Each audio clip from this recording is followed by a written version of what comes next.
Supreme court संसद में पास हुए वक्फ कानून को रद्द कर सकता है। सुप्रीम कोर्ट ने इससे पहले भी मोदी के बनाए कानून को रद्द किया है।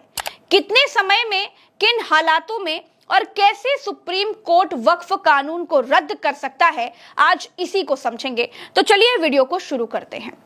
दोस्तों, अगर संसद में पेश हुए बिल के खिलाफ एक वर्ग में इतना ज्यादा गुस्सा और रोष हो कि उन्हें संसद से पास कराए बिल के खिलाफ सुप्रीम कोर्ट जाना पड़ा। वक्फ बिल लाकर किस तरह से प्रधानमंत्री नरेंद्र मोदी जी अपना ही माथा पीटने पर मजबूर हो जाएंगे। प्रज्ञा मिश्रा जी की रिपोर्ट सामने निकल कर आई है, जिसमें सीधे तौर पर यह बताया गया कि किस तरह से सुप्रीम कोर्ट ने आज से पहले भी बहुत सारे ऐसे बिलों को रिजेक्ट कर दिया जो भारतीय जनता पार्टी बनाना चाहती थी, यानी कि उन बिल को कानून के अंदर तब्दील करना चाहती थी। ऐसे बिलों को पूरी तरह से रिजेक्ट कर दिया गया है। अब देखिए, सुप्रीम कोर्ट के अंदर इस बिल को चुनौती दी गई है। दोस्तों, सुप्रीम कोर्ट के अंदर ये मामला ले जाया गया है कि ये जो बिल लाया जा रहा है पूरी तरह से असंवैधानिक है और किस तरह से ये संविधान के आर्टिकल का वायोलेशन करके सारे के सारे संविधान को ताक पर रखकर इस बिल को पास करा लिया गया और इसको कानून में बदलने की कोशिश की जा रही है। तो क्या सुप्रीम कोर्ट इस बिल को रिजेक्ट करने जा रहा है? ये सवाल आप लोगों के मन में भी बहुत ज्यादा होगा। दोस्तों, हमारे साथ वरिष्ठ पत्रकार मौजूद है प्रज्ञा मिश्रा, आप उनकी इस रिपोर्ट को देखिए। सुप्रीम कोर्ट संसद में पास हुए वक्फ कानून को रद्द कर सकता है। सुप्रीम कोर्ट ने इससे पहले भी मोदी के बनाए कानून को रद्द किया है। कितने समय में, किन हालातों में और कैसे सुप्रीम कोर्ट वक्फ कानून को रद्द कर सकता है, आज इसी को समझेंगे। तो चलिए वीडियो को शुरू करते हैं। दोस्तों, अगर संसद में पेश हुए बिल के खिलाफ एक वर्ग में इतना ज्यादा गुस्सा और रोष हो कि उन्हें संसद से पास कराए बिल के खिलाफ सुप्रीम कोर्ट जाना पड़ जाए, तो आप सोचिए जरा कि वो बिल किस जुगत से, किस जुगाड़ से और किस भावना से दूसरे पक्ष पर लादा गया होगा। ये अपने आप में बड़ा हैरान करने वाला है कि भाजपा मुसलमानों से कहती है कि हम तुम्हारी भलाई के लिए वक्फ बिल लेकर आए हैं। मुसलमान कहते हैं कि तुम हमारी भलाई मत सोचो, हमारी भलाई मत सोचो, मुसलमान कह रहे हैं। शिकारी शिकार की भलाई क्यों सोचेगा? बिल्ली चूहों के लिए रक्तदान शिविर क्यों लगाएगी? मुसलमान कहते हैं कि हमारी भलाई की चिंता भाजपा को कब से होने लगी, जो बिल्किस बानो के रेपिस्टों को ब्राह्मण बताकर छोड़ देती है, जो मुसलमानों के घरों पर बुलडोजर चलवाती है, जो सरकार मुसलमानों से आरक्षण छीनने की बात करती है, जो सरकार मुसलमानों को चोर बताती है, मंगलसूत्र, भैंस और न जाने क्या क्या हजम कर जाने वाला बताती है। सरकार के प्रधानमंत्री मुसलमानों को कपड़े का रंग देखकर पहचान लेने की बात करते हैं। जो भाजपा के नेता दिन रात मुसलमानों के लिए जहर उगलते हैं, वो मुसलमानों की भलाई के लिए वक्फ बिल लेकर के आए हैं। ये बात अगर भाजपा गंगा में भी खड़े होकर कहे तो कोई भी नहीं मानेगा। वक्फ बिल पास होने के बाद मोदी ने कहा कि दशकों से वक्फ व्यवस्था पारदर्शिता और जवाबदेही की कमी का पर्याय रही है। इससे खास तौर पर मुस्लिम महिलाओं, गरीब मुसलमानों, पसमानदा मुसलमानों को नुकसान पहुंचा। संसद की ओर से पारित हुआ कानून पारदर्शिता को बढ़ावा देगा और लोगों के अधिकारों की रक्षा भी करेगा। भैया प्रधानमंत्री जी, पारदर्शिता तो पीएम केयर फंड में भी नहीं है। पारदर्शिता तो उस कानून में भी नहीं थी जो चोर दरवाजे से चंदा लेने के लिए बनाया गया था, जिसमें बॉन्ड के जरिए पैसा लिया जा रहा था, जिसे सुप्रीम कोर्ट ने रद्द कर दिया। जितनी खूबियां आप वक्फ कानून की गिना रहे हैं, इससे ज्यादा तो आप किसान कानून की गिना रहे थे, जिसे खुद मोदी जी को वापस लेना पड़ गया था। मोदी जी, गरीब मुसलमानों की, गरीब मुस्लिम महिलाओं की चिंता आप मत कीजिए, क्योंकि बिल्किस बानो बड़ी गरीब थी, आपके राज्य की भी थी, आपके मुख्यमंत्रित्व काल की सताई हुई थी, फिर भी आपने उसके बलात्कारियों को छूटने दिया, उनकी सजा माफ होने दी। महिलाओं की बात आपके मुंह से अच्छी नहीं लगती। खैर, प्रधानमंत्री जी के बारे में बात करने लग जाऊंगी तो विषयांतर हो जाएगा। इसी विषय पर रहते हैं। प्रधानमंत्री को कौन नहीं जानता, उतना नहीं बोल पाऊंगी जितना आप मन ही मन में प्रधानमंत्री जी को समझते होंगे। खैर दोस्तों, अब बात यह है, वक्फ बिल के खिलाफ कांग्रेस सुप्रीम कोर्ट जा रही है। वक्फ बिल के खिलाफ ओवैसी सुप्रीम कोर्ट पहुंच गए हैं। डीएमके भी सुप्रीम कोर्ट जा रही है, तमाम मुस्लिम संगठन भी सुप्रीम कोर्ट वक्फ बिल को रद्द कराने के लिए जा रहे हैं। तो अब ऐसे में सवाल ये उठ रहा है कि क्या सुप्रीम कोर्ट वक्फ बिल को रद्द कर सकता है? कोई भी एक्ट हो, पहले तो अभी सुप्रीम कोर्ट का पावर तब आएगा जब प्रेसिडेंट ऑफ इंडिया उसको नोटिफाइड कर देंगी और वो गजट में आ जाएगा। अभी वो सिर्फ सुप्रीम कोर्ट ऑफ इंडिया के पास अभी नहीं पहुंचा है, पर ये जिन चीज़ों पर हम लोग इसको चैलेंज करने जा रहे हैं वो इसमें सबसे महत्वपूर्ण मुद्दा है कि ये जो मैंने आपको सारी चीज़ों को बोला है, वक्फ बोर्ड का जो एक्ट है उस एक्ट को डायलूट करने का, सुनने का और उसके साथ में सारी चीज़ों को मैनेज करने का पावर पूरे डीएम को दे दिया गया है। यह सबसे बड़ा सवाल है पूरे भारत देश के लिए। डीएम के बाद जो डीएम ने बाय द वे सपोज करिए डीएम ने आपके अगेंस्ट में जजमेंट दे दिया, तो उस जजमेंट को आप किसी भी ट्रिब्यूनल में, किसी भी प्लांट अथॉरिटीज में, इवन सिविल न्यायालय में तो जा ही नहीं सकते हैं।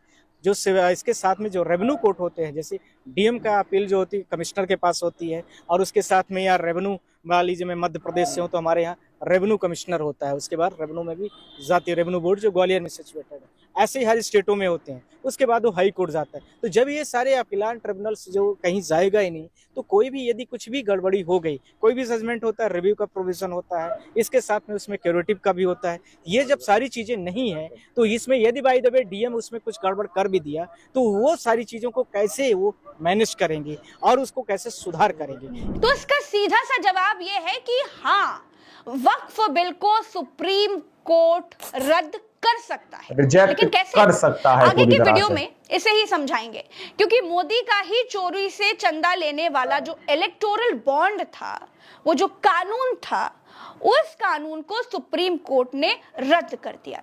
तो जब उस कानून को सुप्रीम कोर्ट रद्द कर सकता है तो वक्फ बिल भी तो रद्द कर सकता है। फिर वही सवाल है दोस्तों कि कैसे, तो चलिए अब उसे थोड़ा डिटेल में समझ लेते हैं। अब सबसे पहला सवाल यह है कि क्या संसद के बनाए कानूनों की समीक्षा करने का अधिकार सुप्रीम कोर्ट को है? तो दोस्तों, सुप्रीम कोर्ट को संविधान का संरक्षक माना जाता है।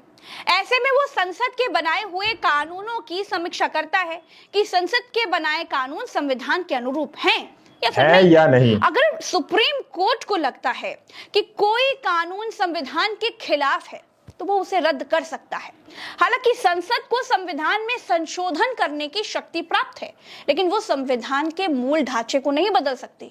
आमतौर पर संसद में किसी भी पारित कानून को सुप्रीम कोर्ट रद्द नहीं कर सकता, लेकिन संविधान के अनुच्छेद 13 के मुताबिक अगर संसद ने जो कानून पास किया है वो संविधान के खिलाफ है तो उसे सुप्रीम कोर्ट रद्द कर सकता है। संसद सभी विषयों पर कानून बना सकती है, मगर वो संविधान के मूल ढांचे में बदलाव नहीं कर सकती।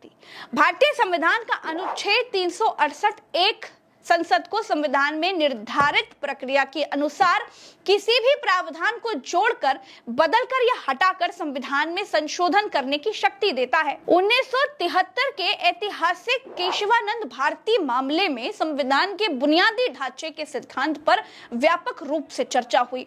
इसमें यह निष्कर्ष निकला कि एक संवैधानिक संशोधन भी भारतीय संविधान के मूल ढांचे को नहीं बदल सकता। भारतीय संसद के पास भारतीय संविधान की मूल भावना को संशोधित करने या फिर समाप्त करने का अधिकार नहीं है। दोस्तों, फरवरी 2023 में एक मामले की सुनवाई के दौरान सुप्रीम कोर्ट ने कहा था, कानून बनाना संसद की संप्रभुता है, हम इसमें दखल नहीं देंगे। कई बार संसदीय कानूनों को कोर्ट में चुनौती दी गई है। पिछले साल सुप्रीम कोर्ट ने राजनीतिक पार्टियों को चंदे के लिए लाई गई चुनावी बॉन्ड योजना को रद्द कर दिया था। 2023 में सुप्रीम कोर्ट ने जम्मू कश्मीर को विशेष दर्जा देने वाले अनुच्छेद 370 हटाने के फैसले को बरकरार रखा था। अनुच्छेद 370 को केंद्र सरकार ने 2019 में निरस्त कर दिया था। तो ऐसा नहीं है दोस्तों कि सुप्रीम कोर्ट संसद के बनाए गए कानून को पलट नहीं सकता, पलट सकता है। दोस्तों, मैं कोशिश करती हूँ कि प्रज्ञा के पन्ना पर आपको जल्दी से कम समय में और बहुत सही समय पर समाज में घटित हो रही सभी घटनाओं का बड़े आसान भाषा में एनालिसिस करके आप तक पहुंचाऊं। आप लोग हमारे वीडियोस को बहुत ज्यादा प्यार देते हैं, ट्विटर हो, फेसबुक हो, हर जगह रील चाहे जो कुछ भी हो, आप हर जगह हमें बहुत सारा प्यार देते हैं। उसके लिए आपका बहुत बहुत शुक्रिया। चैनल से जुड़े रहिए और भी लोगों को जोड़ते चलिए। चलते हैं। राम राम, दुआ सलाम, जय हिंद। आप लोगों ने इस वीडियो को शुरू से आखिर तक देखा। वीडियो के अंदर कई तथ्य बताए गए हैं कि सुप्रीम कोर्ट आखिर इस बिल को क्यों रिजेक्ट कर सकता है। और किस तरह से पावर और राइट्स सुप्रीम कोर्ट के पास है और किस तरह से इस बिल को असंवैधानिक करार देकर असंवैधानिक तरीके से पास कराने की जबरदस्ती एक समुदाय पर थोपने की कोशिश की जा रही है दोस्तों। यानी कि जहां पर विपक्ष खुद ये नहीं चाहता हो, विपक्ष खुद ये चाहता हो कि ये बिल पास ना हो, तो सोचिए जिस समुदाय को लेकर ये बिल पास कराने की कोशिश की जा रही है, जिस समुदाय पर इस बिल को थोपने की कोशिश की जा रही है, तो उसके ऊपर क्या बीत रही होगी, आखिर उसके ऊपर किस तरह के हालात होंगे। समुदाय को सड़कों पर उतरकर प्रोटेस्ट करना पड़ रहा है। एक तरफ भारतीय जनता पार्टी, मोदी जी, अमित शाह जी ये बताते हैं कि भाई ये तो मुसलमानों के हक के लिए, मुसलमानों के फायदे के लिए है। ये कौन सा फायदा है जो मुसलमान नहीं समझ पा रहे? ये कौन सा फायदा है जो किसानों के लिए कृषि कानून लाया गया था, किसानों की भी समझ में नहीं आया था, लेकिन सरकार को अपना बिल वापस लेना पड़ गया था। अब फिर से वही काम होने जा रहा दोस्तों। यहां पर प्रज्ञा मिश्रा जी ने A to Z सारी बातें एनालिसिस के साथ आप लोगों के सामने रखी हैं। हम आप लोगों से अनुरोध करते हैं आप हमारे चैनल को सब्सक्राइब कीजिए, बेल नोटिफिकेशन को ऑन कीजिए, क्योंकि हम सही और सटीक खबरें आप लोगों तक टाइम टू टाइम पहुंचाने की कोशिश करते हैं, जो कि आप लोग देख पाएंगे। इसलिए सुप्रीम कोर्ट के अंदर ये चुनौती दी गई है। आप लोग इस मुद्दे को किस नजर से देखते हैं, अपनी राय कमेंट सेक्शन में जरूर दीजिएगा। फिर तक अगली वीडियो में, जब तक के लिए जय हिंद, जय भारत।